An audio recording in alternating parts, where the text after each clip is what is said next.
हमारे साथ में इमरान खान जी बैठे हुए हैं। इमरान खान जी से बात करते हैं। AIMIM पार्टी से चुनाव लड़ रहे हैं कामा विधानसभा से, और कुछ ऐसे मुद्दे हैं जिन मुद्दों को लेकर कामा विधानसभा से चुनाव लड़ रहे हैं। इमरान जी, आप जो AIMIM पार्टी से चुनाव लड़ रहे हैं, क्या मुद्दे होंगे, क्या जनता के सामने लेके जाओगे?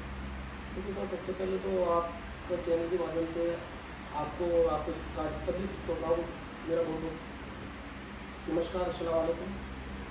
जैसा कि आप पूछ रहे हैं कि कामा में हमारे क्या मुद्दे होंगे, कामा में नहीं सर, ये मुद्दे जो हैं पूरे विभाग के हैं। उसमें मैं कामा में आपको बता सकता हूँ, शिक्षा का जो शिक्षा, स्वास्थ्य और सबसे बड़ी चीज़ है वहाँ बेरोज़गारी जो है वो बहुत ज़्यादा हो चुकी है, और उसको कंट्रोल करने के लिए कोई MLA, कोई सरकार है, ये कोई ऐसा एक सिस्टम नहीं बनाया है कि वहाँ बेरोज़गारी खत्म हो सके, शिक्षा का स्तर अच्छा हो सके। तो सबसे बड़े मुद्दे जो वहाँ पे है शिक्षा के, ऐसा वहाँ शिक्षा का अभाव की वजह से लोग बेरोज़गार हैं। स्वास्थ्य की इतनी बुरी हालत है कि वहाँ हॉस्पिटल है तो वहाँ डॉक्टर नहीं है, डॉक्टर है तो वहाँ हॉस्पिटल नहीं है, स्कूलों में टीचर नहीं है।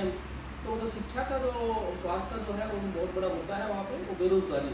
और सबसे जो वहाँ नुमाइंदे जो भी आज तक बने हैं, उन्होंने कोई काम इलाके के लोगों के लिए ऐसा नहीं किया, चाहे शिक्षा का हो, स्वास्थ्य का हो, बेरोज़गार है उनके लिए, कि लोग आगे बढ़ सकें और अपनी तरक्की कर सकें। तो आगे जो मामला चल रहा है चुनाव को लेकर, हम बात करें, अभी चुनाव सर पर है, कुछ टिकट डिक्लेयर भी हो चुके हैं, जैसे बसपा का हुआ, आपका हुआ। आगे की रणनीति तो क्या रहेगी फिर भी चुनाव को देखते हुए? यानी कि जनता के बीच में जाना है, आप लोगों ने वोट भी लेनी है, जनता से अपील भी लेनी है, तो कोई ऐसा टारगेट आपके पास मन में हो, कोई हाँ इससे आकांक्षा में वोट मिल सकते हैं?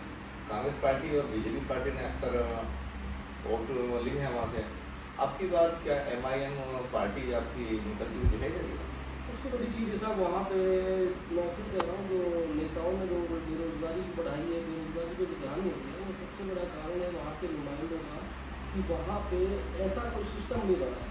हमारा वहाँ जाने का जो मुद्दा है, हमारे जाने का जो वोट मांगने का है, हम वोट किस चीज़ पे मांग रहे हैं कि हम इलाके के लिए, वहाँ के इलाके के लोगों के लिए वो सुविधाएँ मुहैया कराएंगे जो आम सुविधाएँ, जैसे पानी हो गया, बिजली हो गया, स्वास्थ्य हो गया, रोड हो गए।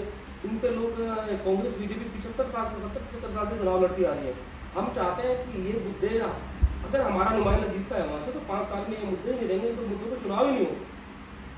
आपको कितनी जरूरत है? आपको यानी कि राजस्थान प्रदेश के अंदर कितनी सीटों पर अपनी पार्टी चुनाव लड़ेगी? देखो सर, राजस्थान में जो हमारी पार्टी है वो 30 से 40 सीट पर तैयारी कर रही, और हम बड़ी मजबूती से तैयारी कर रहे हैं। जिन सीटों पर हम मजबूत होंगे, जिन सीटों पर हमारी मजबूत टीम होगी और मजबूत होंगे, हम वहीं से इलेक्शन लड़ेंगे। हमें चाहे वो 30-40 भी हो सकती है, ज़्यादा भी हो सकती है, लेकिन उन्हीं भी इलेक्शन लड़ेंगे जहाँ पे हम मजबूत होंगे। आगे अगर हम बात करें तो आपको जो बोल दिया आपने, जिन सीटों पर हम मजबूत होंगे उन्हीं पर चुनाव लड़ेंगे, लेकिन आगे का जो मामला चल रहा है आप लोगों का, यानी आप अपने क्षेत्र को छोड़कर आपने कामा विधानसभा के, देखो साहब, सबसे बड़ी चीज़ है, मैंने नहीं छोड़ा, वो पार्टी हाईकमान का फैसला है, और वो फैसला सभी को मान्य होता है। हाईकमान ने फैसला किया, उसका सबसे बड़ा ऐसा कोई कारण नहीं है कि मैंने यहाँ से छोड़ के हमारे तिजारा से भी इलेक्शन लड़ेगी हमारी पार्टी, ऐसा नहीं है। और कामा से लड़ने का मकसद तो मेरा ये नहीं है कि मैं अपने क्षेत्र छोड़ के गया हूँ। वहाँ पर लोगों की दिली तमन्ना थी कि इमरान साहब यहाँ पे पार्टी को खड़ा किया है। मैंने पार्टी वहाँ पे बहुत मेहनत करके पार्टी, सब लोगों ने मिलकर पार्टी खड़ी करी है। पार्टी बहुत मजबूत है, और वो मजबूत होने का कारण सबसे बड़ी चीज़ ये है कि लोगों की एक दिली तमन्ना थी कि इमरान नवाब साहब यहाँ आए और वो इलेक्शन लड़े। हम बात करें तो आप एक अच्छे बिजनेसमैन को देखते हुए आप राजनीति में क्यों आते हैं, क्या नहीं? देखो, सबसे बड़ी चीज़ है कौम की हमदर्दी, इलाके की हमदर्दी होती है। क्योंकि मैंने ये देखा है कि 70 जितनी साल से, हम काफ़ी साल से लोग नुमाइंदे बनते आ रहे हैं, किसी भी नुमाइंदे ने कौम के लिए, इलाके के लिए एक अच्छा ऐसे काम नहीं किए जिससे लोग संतुष्ट हो सके कि नहीं, इस MLA इस MP ने हमारे लिए बहुत कुछ किया है। तो हमारे दिल में जो हमदर्दी है वो कौम की है, इलाके की हमदर्दी है, और उसी हमदर्दी को लेकर हम आ गए हैं कि हम इलेक्शन लड़ेंगे इंशाल्लाह, अपनी कौम को, अपने इलाके को एक अच्छी ऊंचाइयों पर पहुँचाएंगे। हमारे परिवार, कोई भी हमारे इलाके का बच्चा ग्रेजुएट हो और अच्छे हम सबसे बड़ी शिक्षा का अभाव मैं कहता हूँ कि हमारे क्षेत्र में, हमारे लोगों में पढ़ाई का जज्बा है, जुनून है। लोग IAS खुद भी बन रहे हैं, शिक्षा का अभाव होने के बाद भी IAS IPS बन रहे हैं।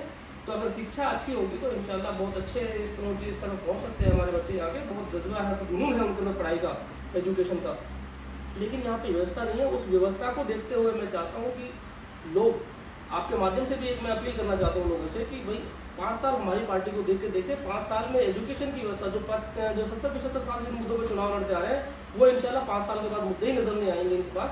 कि 5 सब पानी हो गया, बेरोजगारी हो गई, शिक्षा हो गया, स्वास्थ्य हो गया, ये मुद्दे इंशाल्लाह हम 5 साल में अगर हम आए तो हम ये मुद्दे ही नहीं छोड़ेंगे इनके लिए।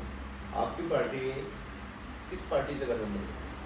देखो हमारा गठबंधन अभी किसी से नहीं है। अगर कोई पार्टी हमारे सामने कोई बात होती है तो हम तैयार हैं उसके लिए, ऐसा नहीं है। अभी तक हमारा किसी से कोई गठबंधन हुआ नहीं है। अगर आगे कोई पार्टी आती है, कुछ बैठते हैं तो हाईकमान के लिए मेरे हिसाब से तो तैयार है। आप अपनी पार्टी की तरफ से क्या संदेश देना चाहते हैं?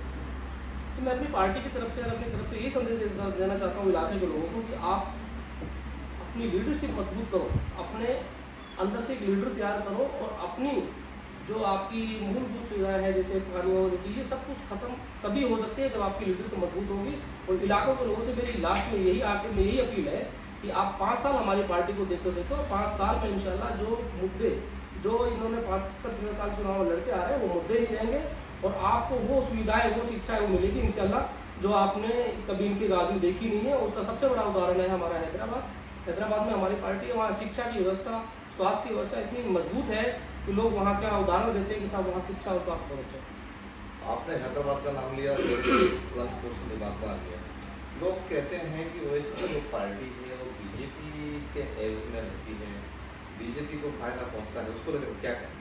देखो साहब ये इल्ज़ाम लगाते हैं पार्टी वाले, इनकी ये इल्ज़ाम इसीलिए लगाते हैं कि इनकी खुद की ज़मीन खिसकती है। इन्होंने खुद के पास जो काम थे वो काम गिनाने के लिए तो कुछ है नहीं।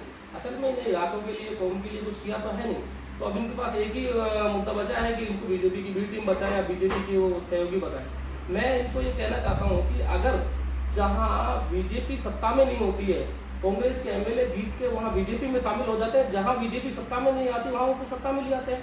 तो ये अपने खुद अपनी गिरवान में झाँक के देखें कि इन्होंने क्या किया है और बीजेपी की बी टीम कौन सी है।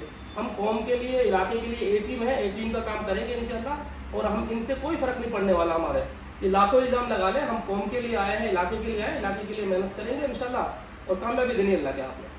Thank you.